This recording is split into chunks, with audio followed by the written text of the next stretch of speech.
A commuter plane in Norway is heading for disaster. Stop! Just stop! Then you're starting to run out of options. Why couldn't it stop, or why didn't it stop? The horrific scene is caught on home video. Watch your step, guys. We could find bits and pieces of steel, but all the rest of it was gone. Could a mysterious substance point to the cause? I think we found our smoking gun.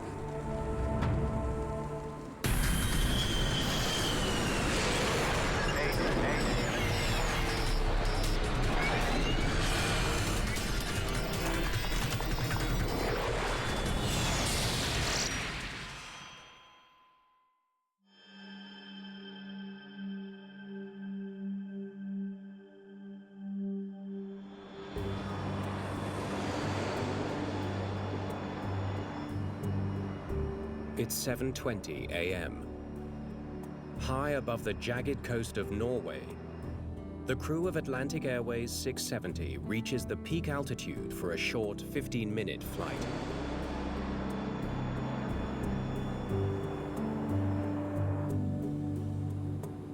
There's 10,000. Okay. We're all the way up. Must be time to get ready to go down again. Norway has a lot of steep mountains, deep fjords, and if you are to travel by road or by sea, your journey might take hours or days, while a short hop with an aircraft of 15 to 20 minutes will cover big parts of the country. This morning, an oil company has chartered the plane to shuttle a group of employees to work. The first workers boarded at Stavanger Sola Airport. Next up is a quick stop on the island of Stord to pick up a few more before flying on to their final destination at Molde on the mainland coast. For Tor Johannessen, it's just another morning commute. I was going to be on a 5-2 rotation. That means I was going to work for 5 days and go home for weekends. For me, it was a totally normal day. Helt vanlige dag. The crew is flying a British Aerospace 146, a 4-engine commuter plane ideal for flying between remote Norwegian airfields. The 146 is a very nice airplane, an easy airplane to fly, actually. Sven Erik Strandberg flew the 146 for Atlantic Airways. It was actually meant for landing on short runways and even gravel runways. The runway's going to be in sight soon. Why don't you see what the weather's doing? For this first leg, 34-year-old Captain Niklas Jørhus is at the controls. He's been a commercial pilot for more than a decade. Control, Atlantic 670. Can you advise on current conditions? The first officer, 38-year-old Jakob Ewald, joined Atlantic Airways just a few months ago. Wind is 110 at 6 knots. Visibility is over 10 kilometers. Wind 110 at 6. Atlantic 670. Weather's good.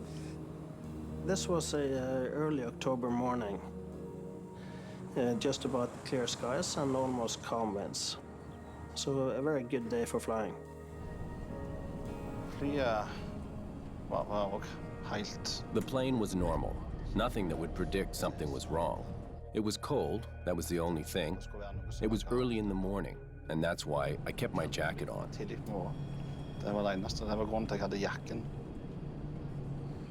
Stord Airport is perched on the edge of a rugged island with rocky cliffs bordering the runway on 3 sides. It's located on top of a small mountain, you could say. So it's pretty steep terrain around.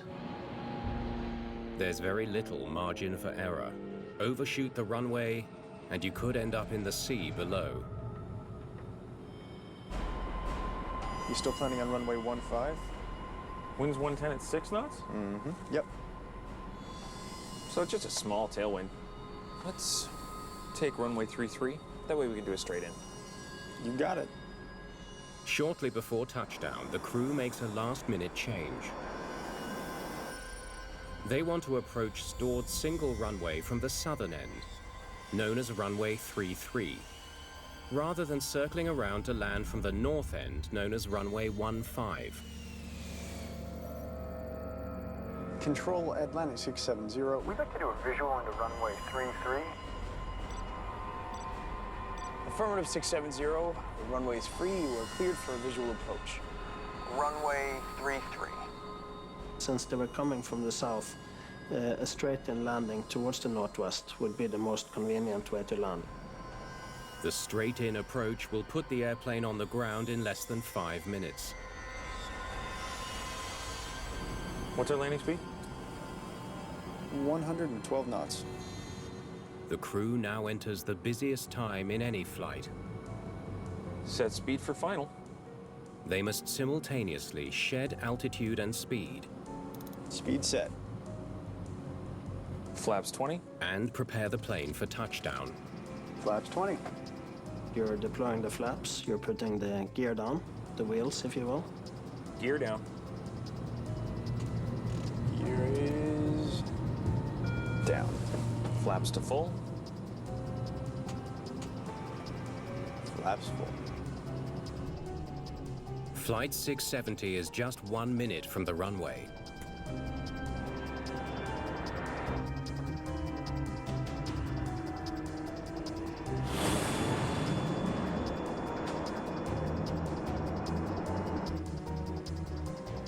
We're stable. We have landing speed. The flying pilot will be looking outside at the visual references. He'll be checking the airspeed to make sure that it's on speed, not too high and definitely not too low.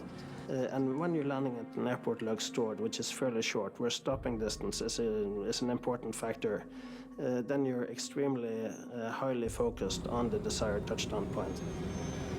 Reducing thrust.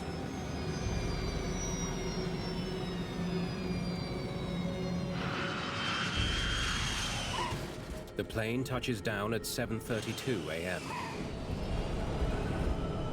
And spoilers.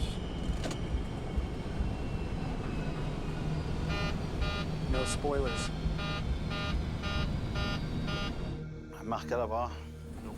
I noticed there was something abnormal. Full brakes. Are we slowing down? It felt like when you're driving a car on ice and you're trying to brake, but they don't work.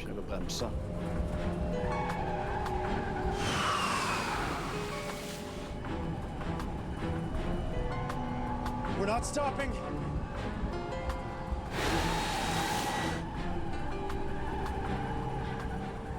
We realized it wasn't braking, and it's moving really, really fast.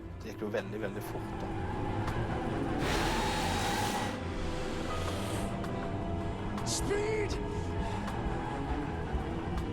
If the airplane still does not seem to be decelerating, then you're starting to run out of options. Flight 670 is running out of runway. Desperate to stop his plane, Captain Yerhus takes drastic measures. Hang on! He throws the plane into a sharp turn. First right, then left, hoping to skid to a stop. These pilots were thinking extremely clearly, and they even tried to put the aircraft into a skid just to increase the friction between the wheels and the pavement. Stop! Stop! Just stop!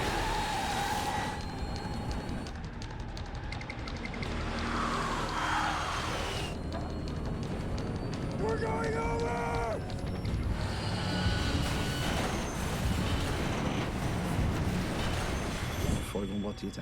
Your only thought is that you're going to die.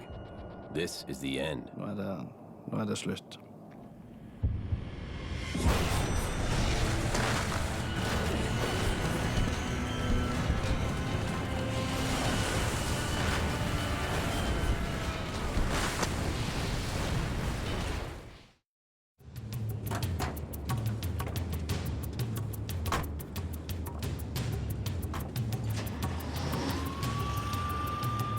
fire brigade responded immediately. At Stord Airport, firefighters race towards the end of the runway, where Flight 670 has disappeared over a cliff. Both pilots are alive, but fire is consuming the right side of their plane. You all right? Yeah. Emergency checklist. I'll shut down. You order the evacuation. Here it comes out. I'll go tell him. Procedures call for the crew to shut down the engines and order an evacuation. But the cockpit door is jammed.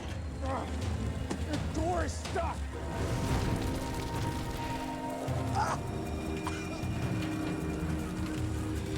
We gotta get out. We gotta get out now! I had only one focus, and that was I had to get off the plane. Yeah. Passengers face a terrifying challenge. The front exits are blocked, and moving up the aisle to the rear exit doors is like climbing a cliff. The passengers had to more or less climb uphill in order to reach that door, using the seats and the headrests to pull themselves up towards the exit door. The pilots have their own serious problems. One of the plane's 4 engines is not switching off. The door is stuck. I can't get engine 2 to shut down. Behind the engine, obviously, it's very hot. On the front end of the engine, there's the jet intake, the air intake, which is sucking air into the engine for compression. So basically, you have a danger area all around the engine.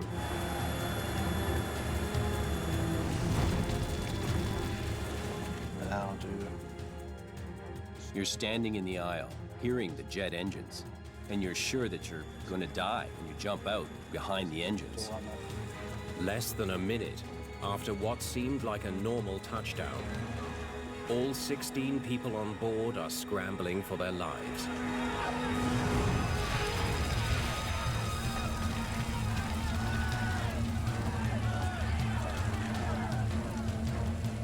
The cockpit door still won't budge.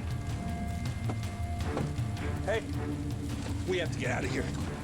The pilots are forced to escape through the side window. Above the window is a rope that you can use, and you sit out with the back, lean back, hold the rope, and kind of winch yourself down. At the back of the plane, Tor Johannesson has finally found a way out.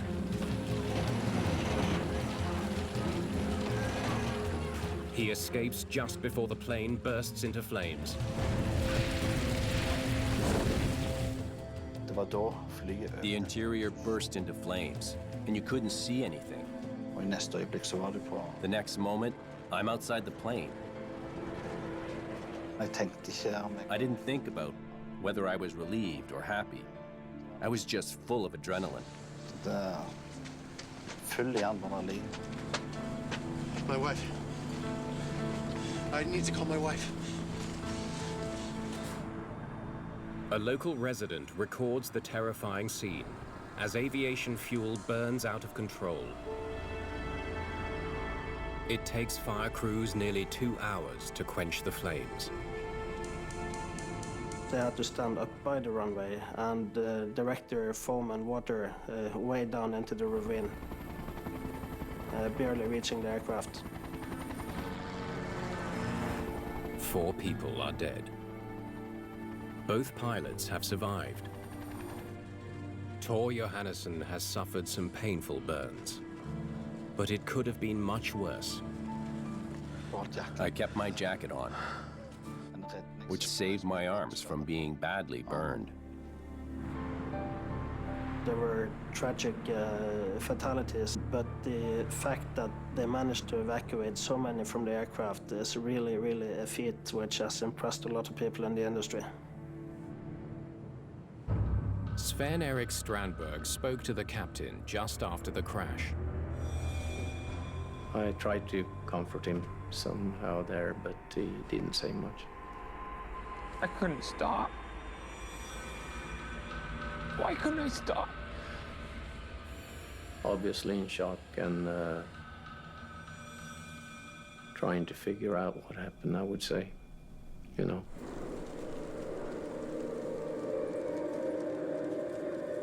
Within hours, Norway's Accident Investigation Board, the AIBN, is at the scene. Watch your step, guys.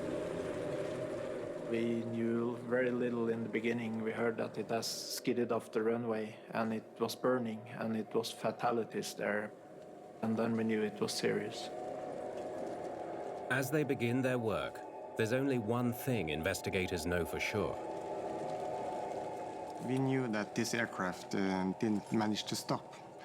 So we had to look into why couldn't it stop or why didn't it stop? Answering that question won't be easy. There's much more to stopping an airplane than just hitting the brakes. Aerodynamic forces, atmospheric conditions, and a range of mechanical systems are all at play.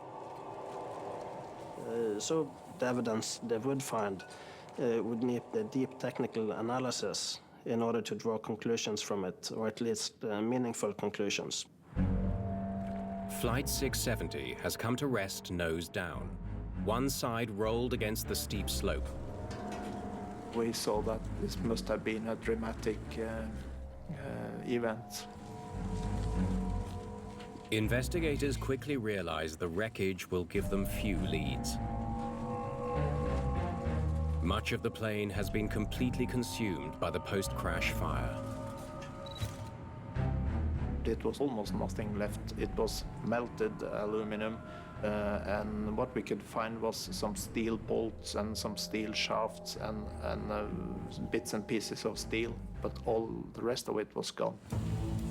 Investigators face immediate pressure to find the cause of the crash.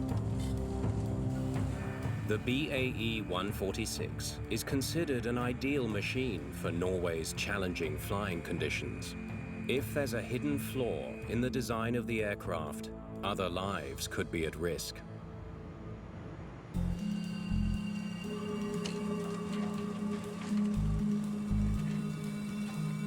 The flight recorders are quickly recovered, but they've been exposed to intense heat and fire for 2 hours, more than double what they're designed to endure. They were quite burned. They were sooted. Ooh, a lot of heat damage to the exterior. And they have changed color from the normal red to black grayish color, which indicates that they have been exposed to extreme heat.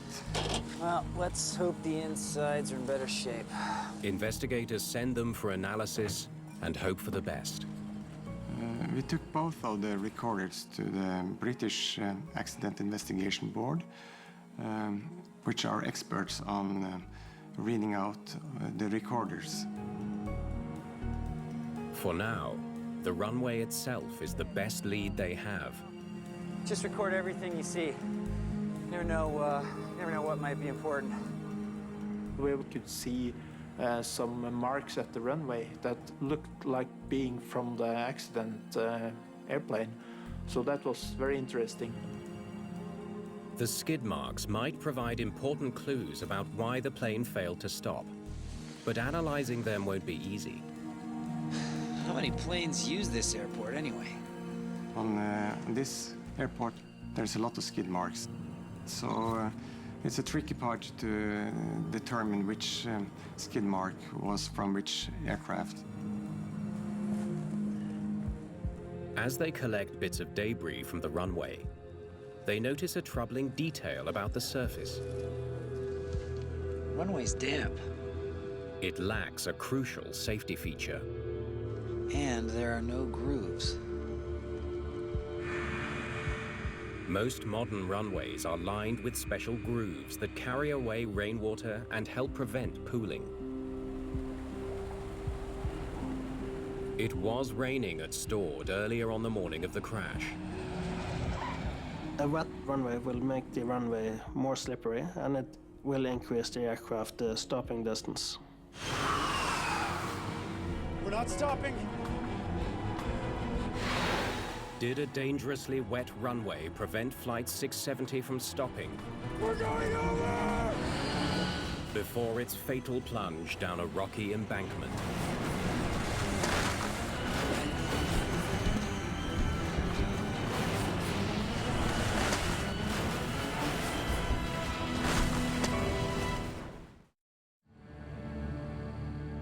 Air traffic controllers at Stord Airport can't explain why Atlantic Airways Flight 670 careened over a cliff. The other flight had no problem. An identical plane landed safely on the same runway just 25 minutes before the crash. Sven-Erik Strandberg was piloting that plane. It was not that wet. It was just a little bit damp, so we didn't notice very much on landing at all. So it was uneventful. The idea that a wet runway was to blame just doesn't seem to add up. You describe how the landing looked to you? But investigators get a new lead when they talk to some of the firefighters who saw Flight 670 land. Several report seeing a trail of mist streaming from the plane's wings after it touched down. The witnesses stated that they saw wing vortexes from the aircraft. For us, this is one evidence that the lift spoilers were not working as intended. When an airplane is in flight, the wings create trails of turbulent air known as wingtip vortices, but only while the wings are generating lift. In the air, you can actually see this like corkscrews following up from the wings. The 146 has 6 spoilers that should have deployed on touchdown to disrupt that lift and help the plane stick to the runway and stop. As soon as you select the spoilers, you will feel the airplane sink down towards the runway and you can apply the brakes. Did the spoilers on Flight 670 somehow fail to deploy? It may be a difficult question for the team to answer. All 6 of the plane's spoilers were destroyed by fire. Is this all we got? Digging into this wreckage, we saw that it was no switches, no wires, nothing that could be useful for us, but we knew that the actuators possibly could tell us something. Investigators are in luck. The actuators that move the spoilers into place have survived. Okay then, let's see what these can tell us. They send them to the lab for X-ray examination. The actuator is the one moving the spoilers up and down. The actuator is a sort of a jack, you see? So it pushes the spoilers up and it locks them. X-rays of the actuators confirm the investigators' suspicions. The spoilers never deployed. With no spoilers, Flight 670 didn't have the usual amount of stopping power. It's a compelling clue. Investigators wonder if they've found the explanation for the crash.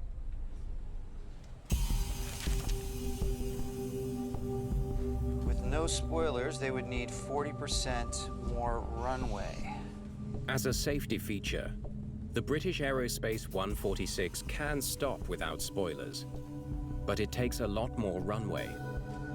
When you know that you're going to land at a short airport, you need to calculate how much distance you will use to land.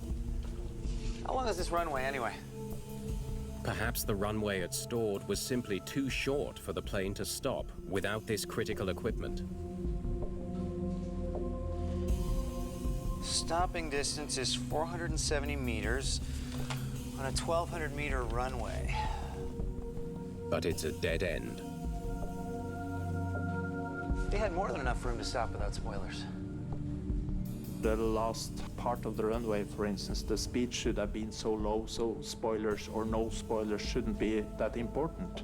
So we knew early on that it must be something else in addition to the spoilers. But what? That is the mystery now. Stop! Stop! Just stop! What else went wrong during a routine landing that suddenly turned to disaster? We're going over!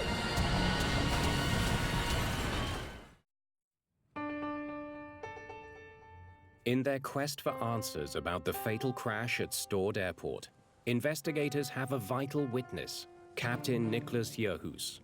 We tried to get into the cabin, but the door would not open. Not too sure why. We gave it everything we had, but the door wasn't opening. He recounts the harrowing last moments in the twisted cockpit of his burning plane and his desperate efforts to open the cockpit door and help with the evacuation. Order the evacuation. Here it comes out, opens out.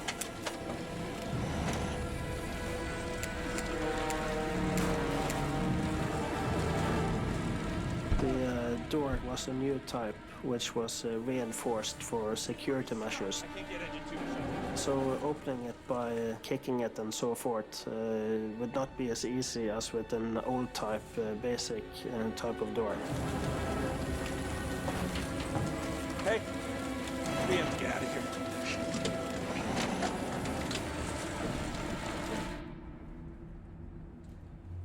Now I need you to think back further. To understand the cause of the accident, investigators need to know what the captain was doing in the cockpit before he lost control of the plane. What happened when you first touched down? Okay, well, as soon as we touched down, I pulled the spoiler lever, but it didn't work. The captain says he tried to activate the spoilers on touchdown.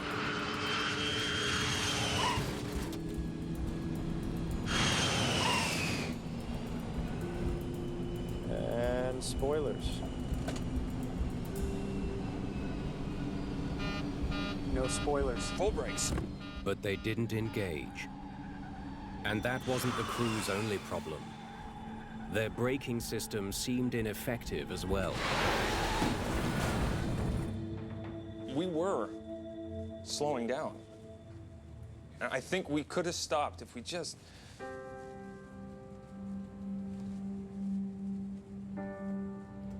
I needed a few more meters. Okay. Thank you, Captain. Talking to the crew, we got indications that the brake possibly was not working. So then we were interested in investigating the braking system more thoroughly. We're not stopping. If the brakes on Flight 670 failed, that would explain why the plane couldn't stop.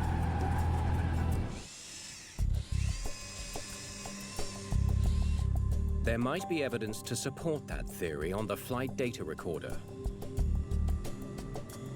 But it's been almost entirely melted by the fire. The flight data recorder was a rather old type with the tape. And the tape hasn't survived the heat. What we got was just 3 smaller fragments that was usable. That was a disappointment. The investigation into the crash of Flight 670 is nearly at a standstill. There's almost no hard evidence. We've got about 3 seconds of FDR data after touchdown. And we know they had a speed of 20 knots near the end of the runway. And that's about it. Investigators need to know more about how well the brakes were working when Flight 670 touched down. They hope the skid marks will tell them.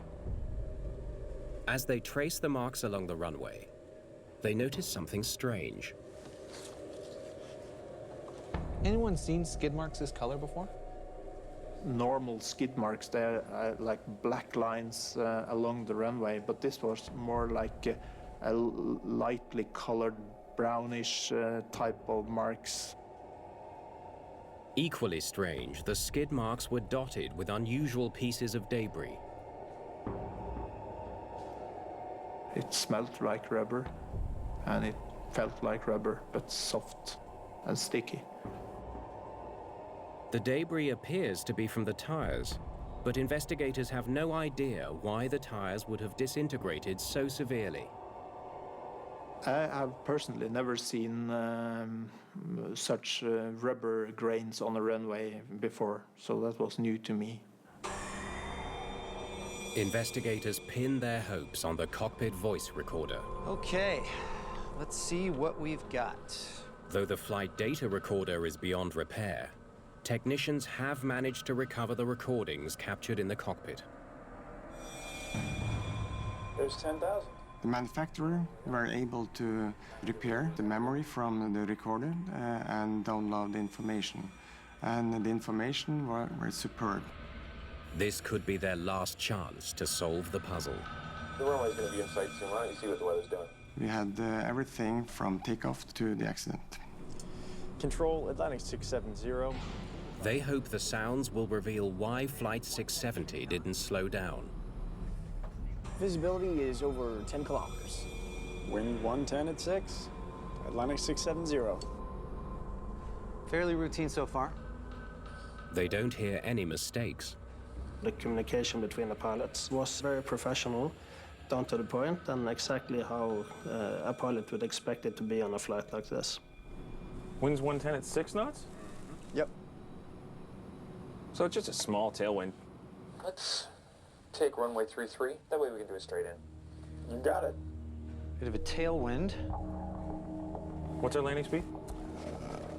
112 knots. Set speed for final. Looks like they were aiming for the right speed, but that tailwind could have given them a little bit extra. Having a tailwind in general will affect your landing distance. It will increase a little bit. Strong winds behind a plane can push up landing speed, making it take longer to slow down. So pilots usually try to land into the wind. That's what Sven-Erik Strandberg did on the day of the crash. I made a circle to land, came in from the north, landing towards the south in a little bit of a headwind there. Control. Investigators wonder if the tailwind eroded Flight 670's safety margin when it was already struggling to stop without spoilers. Tailwind? Could it be that simple?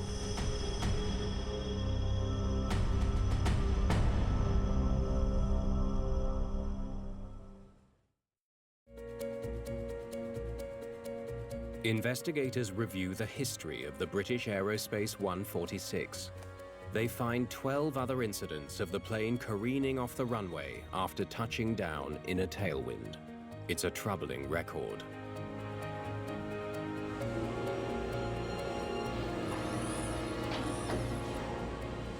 Okay, runway is damp. Tailwind is 6 knots. Let's give it a try. To learn more, they recreate Flight 670's landing in a simulator. The airport at Stord is a nice airport, in good conditions. Could be a little bit hard sometimes when it's rainy and the winds from the west there. And we're reducing thrust. They want to know if conditions that day made it too difficult to stop with no spoilers. Don't put out the spoilers. Step on the brakes.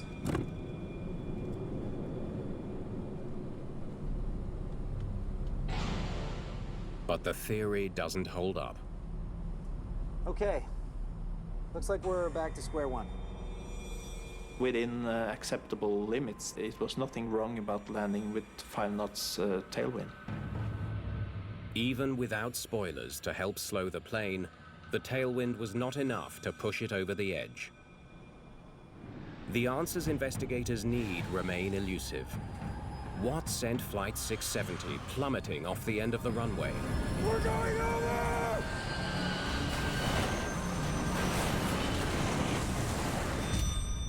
Digging through the remains of the burnt fuselage turns up an unexpected lead. A kind of breakthrough came when we started to remove the wreckage. One of the tires from Flight 670's main landing gear has survived the fire. It's a lucky break. Investigators immediately notice that the edges of the rubber tire have a peculiar texture, just like the rubber pieces they found on the runway. More sticky rubber. The inner left-hand main landing gear had a flat spot, which indicates that the tire had been skidding along the runway. We could see that it had been extremely hot, and this heat had transformed the tire. The tire manufacturer provides an intriguing explanation for the strange discovery. Reverted rubber hydroplaning. The sticky pieces of rubber are the result of an unusual phenomenon that sometimes occurs when rubber tires heat up due to extreme friction. Let's bag some of that. If the rubber is skidding along a damp or wet runway, the friction can generate so much heat that it turns the water into a cushion of steam that lifts the tire up off the surface of the runway. The small layer of steam from the rubber developed between the tires and the runway, and basically making it a lot more difficult to get the required retardation from the wheel brakes. The extreme heat also breaks down the rubber and makes it sticky, just like the fragments found on the runway. Looks like we got a match. We had a kind of textbook example of it in front of us. The phenomenon also explains the unusually pale skid marks investigators found on parts of the runway. The reason for the skid marks being so pale is because that cushion of steam sort of steam clean the runway, takes all the dirt and everything out of the runway itself. Something just doesn't seem to fit. But there's still a mystery. Reverted rubber hydroplaning only occurs if the wheels lock. It's the only way to produce enough friction. The BAE 146 is equipped with anti-lock brakes. And spoilers. No spoilers. Full brakes. They're not supposed to lock up and skid ever. And yet that's exactly what happened. Investigators need to know why.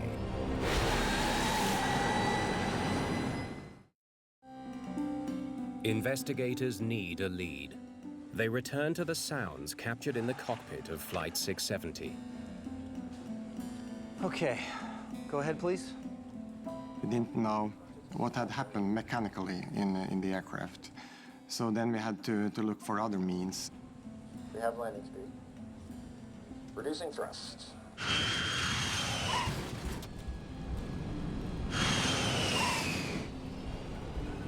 And spoilers. Hang on, play that again. Many cockpit controls make distinctive sounds when pilots move them. And spoilers. Investigators compare the cockpit recording to a detailed library of sounds, hoping to piece together what was happening on board Flight 670. There. That click is the spoiler lever.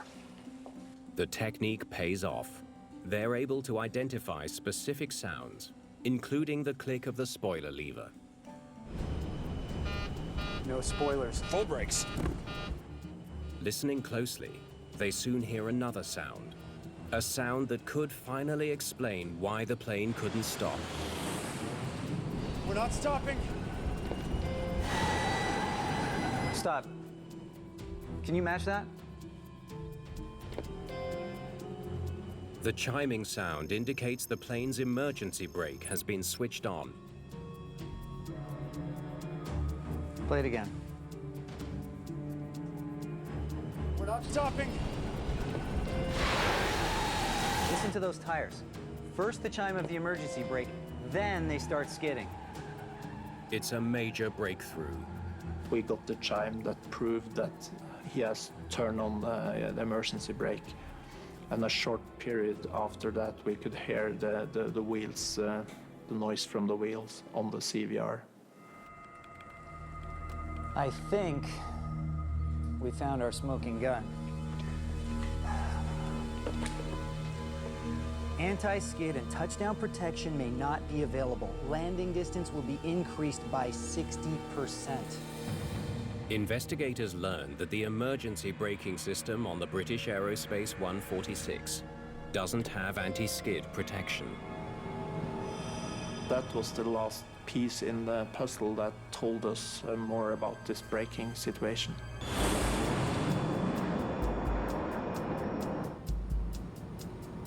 We're stable. We have landing speed. Reducing thrust. Investigators finally understand why Flight 670 ended in tragedy. They touched down here, but the runway is damp, and there's a tailwind giving them a bit of an extra push. And spoilers. The captain activates the spoilers, but they don't deploy. No spoilers. Full brakes.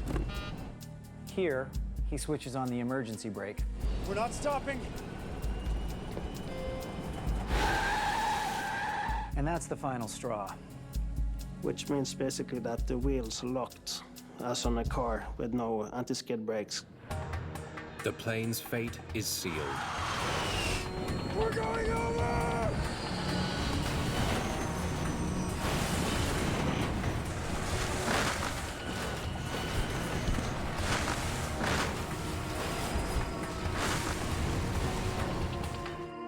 Investigators now believe that even with the damp runway, no spoilers, and a tailwind, the plane would have stopped in time if not for the emergency brake. We're not stopping. But the pilots had no way to predict the outcome. They had never trained for such an unlikely scenario. If you have a failure at a critical time, like just after touchdown in a case like this, and the normal systems for deceleration do not work, then you automatically, almost by instinct, go on to the next level. You need to go to the emergency brakes. Hang on! You have to stop the aircraft, and that's what they tried to do. In this case, of course, the runway wasn't long enough. In their final report, the AIBN calls for better training to help pilots stop safely in similar situations. They also call for longer safety areas around runways, especially at airports like Stord that are surrounded by steep terrain. That's our goal, that every accident should bring these safety standards a little bit in the right direction. Since the crash of Atlantic Airways Flight 670, important changes have been made to make landing at Stord safer.